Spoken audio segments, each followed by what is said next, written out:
이 아침에 하나님께서 우리에게 주시는 말씀은 고린도전서 14장 13절에서 19절 말씀까지입니다. 신약성경 제가 가진 성경으로는 280면입니다. 신약성경 280면 고린도전서 14장 13절에서 19절 말씀까지 제가 봉독해 드립니다. 그러므로 방언을 말하는 자는 통역하기를 기도할지니 내가 만일 방언으로 기도하면 나의 영이 기도하거니와 나의 마음은 열매를 맺지 못하리라. 그러면 어떻게 할까? 내가 영으로 기도하고 또 마음으로 기도하며 내가 영으로 찬송하고 또 마음으로 찬송하리라.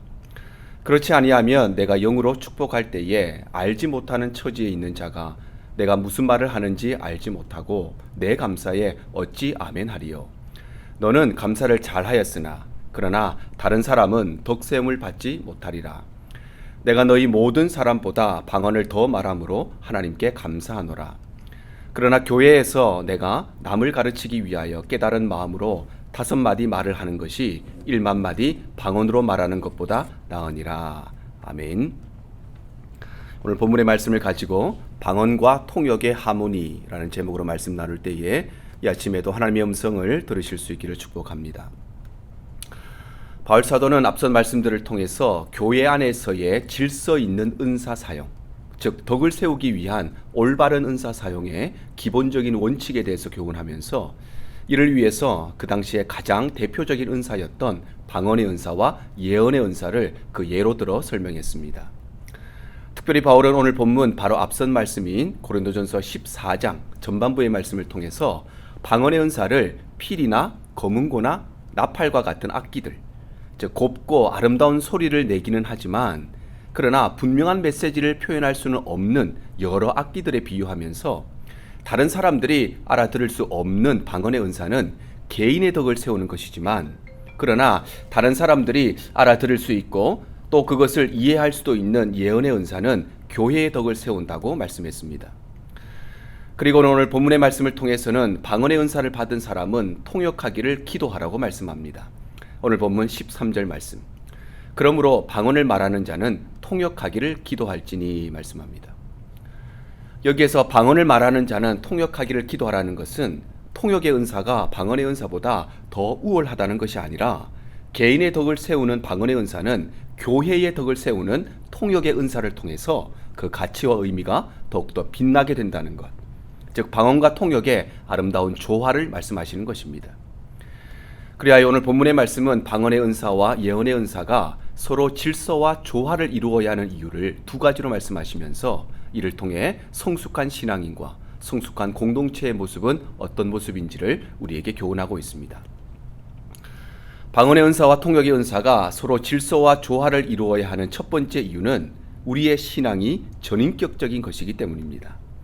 오늘 본문 14절 15절이 이렇게 말씀합니다. 내가 만일 방언으로 기도하면 나의 영이 기도하거니와 나의 마음은 열매를 맺지 못하리라. 그러면 어떻게 할까? 내가 영으로 기도하고 또 마음으로 기도하며 내가 영으로 찬송하고 또 마음으로 찬송하리라 말씀합니다. 여기에 영과 마음이 나오는데 여기에서 영이라고 하는 것은 우리 인간의 구성 요소인 영혼을 의미하고 마음이란 우리 마음의 활동 요소인 생각과 감정을 총칭하는 것입니다. 하나님께서는 우리 인간을 만드실 때에 흙으로 사람의 육체를 만드시고 또 그 코에 생기를 불어넣으셔서 우리 인간을 정해진 프로그램대로 살아가는 로봇과 같은 비인격적인 존재가 아니라 스스로 생각하고 스스로 느끼고 또 스스로 행동하는 인격적인 존재로 창조하셨습니다.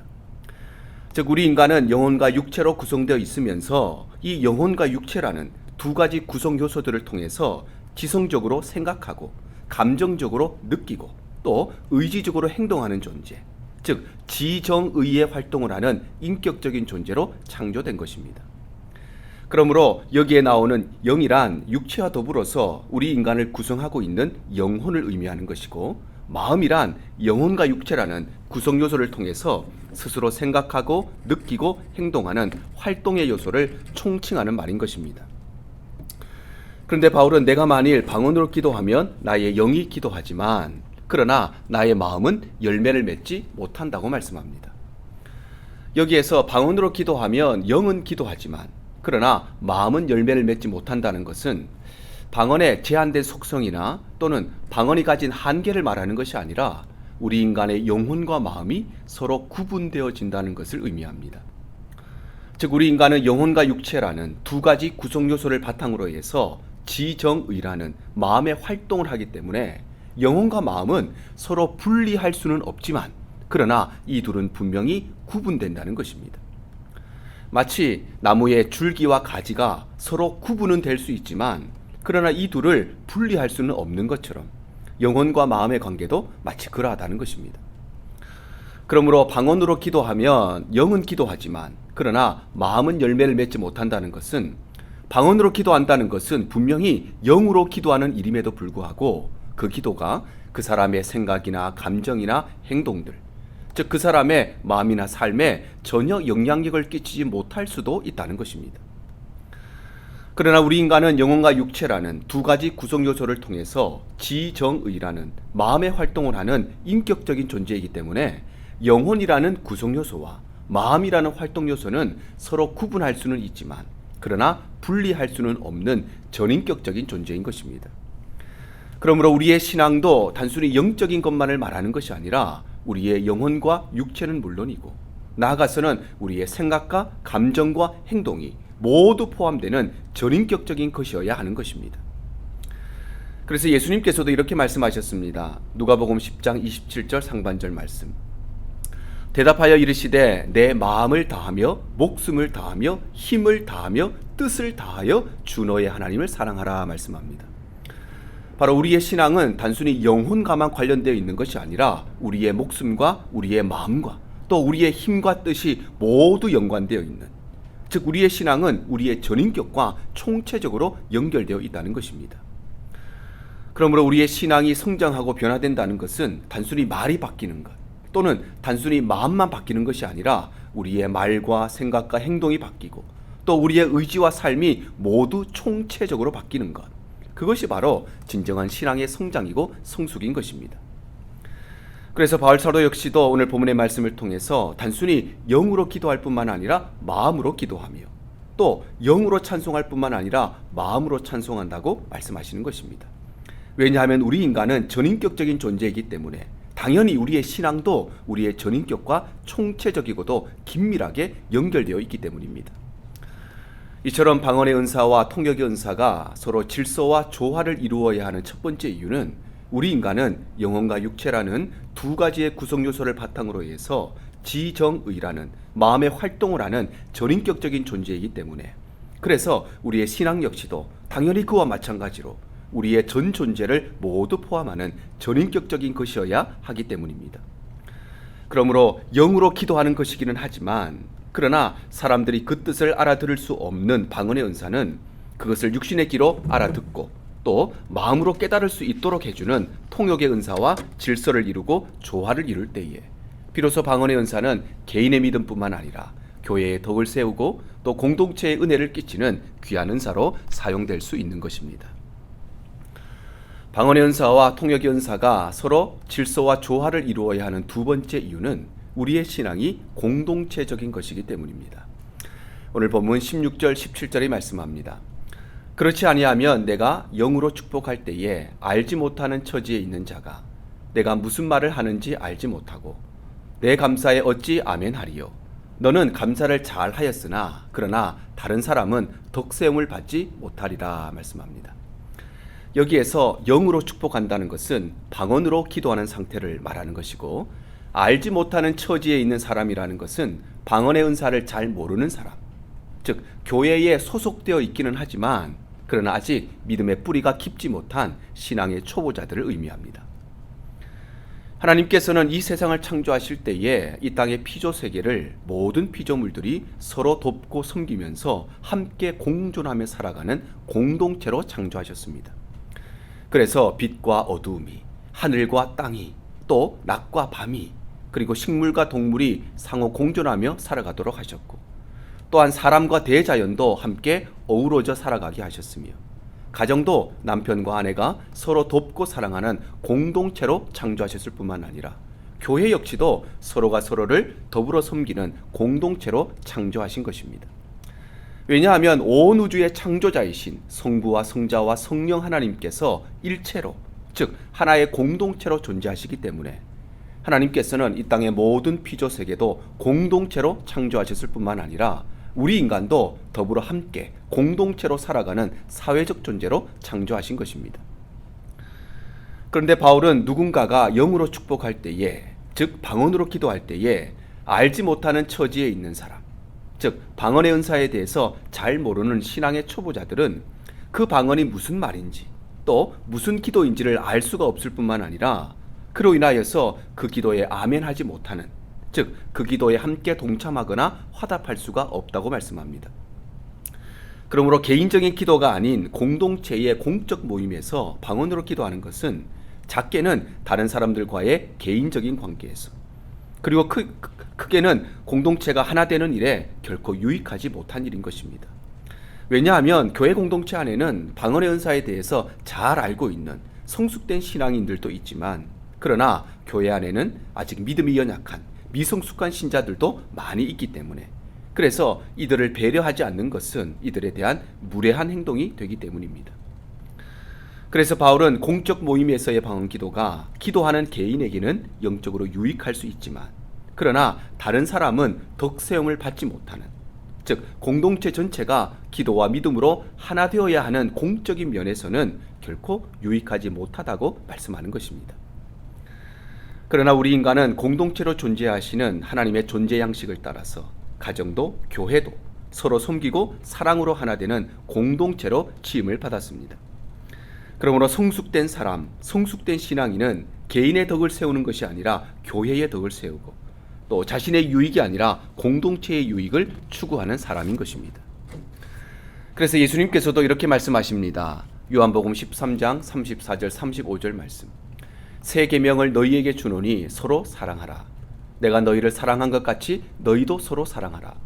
너희가 서로 사랑하면 이로써 모든 사람이 너희가 내 제자인 줄 알리라 말씀합니다. 바로 성숙한 신앙인의 모습은 남들에게는 없는 대단한 은사들을 받고 또 그 은사들을 행하는 것이 아니라, 성숙한 신앙인의 모습은 다름 아니라 서로 사랑하는 것이며, 나아가 서로 사랑하는 영적 공동체를 이루어가는 것은 세상 앞에서 반드시 드러나야 할 그리스도인들의 표지라는 것입니다. 그러므로 우리의 신앙이 성장하고 성숙한다는 것은 단순히 남들은 받지 못한 다양하고 특별한 은사들을 많이 받는 것이 아니라 개인의 덕보다는 공동체의 덕을 세우고 나의 유익보다는 공동체의 유익을 위해서 헌신하는 것, 그것이 바로 진정한 신앙의 성장이고 성숙인 것입니다. 그래서 바울 사도 역시도 오늘 본문의 말씀을 통해서 공동체의 덕을 세우기 위해서는 1만마디의 방언을 말하는 것보다 깨달은 마음으로 5마디의 말을 하는 것이 더 낫다고 말씀하시는 것입니다. 왜냐하면 우리 인간은 공동체적인 존재이기 때문에 당연히 우리의 신앙도 우리의 공동체와 총체적이고 긴밀하게 연결되어 있기 때문입니다. 이처럼 방언의 은사와 통역의 은사가 서로 질서와 조화를 이루어야 하는 두 번째 이유는 우리 인간은 함께 공존하며 살아가야 하는 공동체적인 존재이기 때문에, 그래서 우리의 신앙 역시도 당연히 그와 마찬가지로 서로 배려하고 서로 사랑하는 공동체적인 것이어야 하기 때문입니다. 그러므로 개인적인 면에서는 영적으로 유익할 수 있지만, 그러나 공동체적인 면에서는 그렇지 못한 방언의 은사는 그것을 모두가 분명히 알아듣고 또 마음으로 깨달을 수 있도록 해주는 통역의 은사와 질서를 이루고 조화를 이룰 때에 비로소 방언의 은사는 개인의 유익뿐만 아니라 교회의 덕을 세우고 또 공동체의 유익을 끼치는 귀한 은사로 사용될 수 있는 것입니다. 말씀을 정리합니다. 오늘 본문의 말씀은 방언의 은사와 예언의 은사가 서로 질서와 조화를 이루어야 하는 이유를 두 가지로 말씀하시면서 이를 통해서 성숙한 신앙인과 성숙한 공동체의 모습이 어떤 모습인지를 우리에게 교훈하고 있습니다. 바로 방언과 예언이 서로 질서와 조화를 이루어야 하는 이유는, 먼저는 우리의 신앙은 전인격적인 것이기 때문에, 즉 우리의 신앙은 단순히 영적인 것만이 아니라 우리의 영혼과 육체와 우리의 생각과 마음을 모두 포함하는 전인격적인 것이기 때문에, 또한 우리의 신앙은 공동체적인 것이기 때문에, 즉 우리의 신앙은 서로 배려하고 서로 사랑하는 공동체적인 것이기 때문에 그 뜻을 다 알아들을 수 없는 방언의 은사는 그것을 육신의 귀로 알아듣고 또 마음으로 깨달을 수 있도록 해주는 통역의 은사와 질서를 이루고 조화를 이룰 때에 비로소 교회의 덕을 세우고 또 공동체에 유익을 끼치는 귀하고 아름다운 은사로 사용될 수 있는 것입니다. 사랑하는 저와 여러분 모두가 오늘 이 말씀을 기억하셔서 하나님께서 우리 각자에게 주신 은사들을 나의 자랑이나 나의 덕을 세우기 위함이 아니라 교회의 덕을 세우고 또 교회를 유익하게 하는 일에 사용되는 성숙한 신앙인들로 아름답게 사용되실 수 있기를 주님 이름으로 축복합니다. 함께 기도하겠습니다. 이 시간 함께 기도할 때에 우리 가을학기 사역을 위해서 함께 기도하기를 원합니다. 이제 모든 다락방들과 또 훈련반들과 모든 사역들이 일제히 개학했습니다. 이번 가을학기가 이 팬데믹 상황 가운데 참 제한이 많은 상황 가운데 시작되어지지만 우리 일평생 잊지 못하는 하나님의 놀라운 은혜를 경험하는 복된 가을학기 되도록 인도해 주시옵소서. 또 우리 9월 27일에는 우리 현장 예배가 다시 리오픈되고 특별히 그날 또 임직 투표가 함께 이루어지게 됩니다. 하나님께서 모든 일들 가운데 동행하여 주셔서 하나님께서 주신 사명으로 교회를 아름답게 섬길 귀한 일꾼들이 귀하게 세워지고 쓰임 받도록 인도해 주시옵소서. 함께 기도하신 후에 개인 기도로 나아가시겠습니다.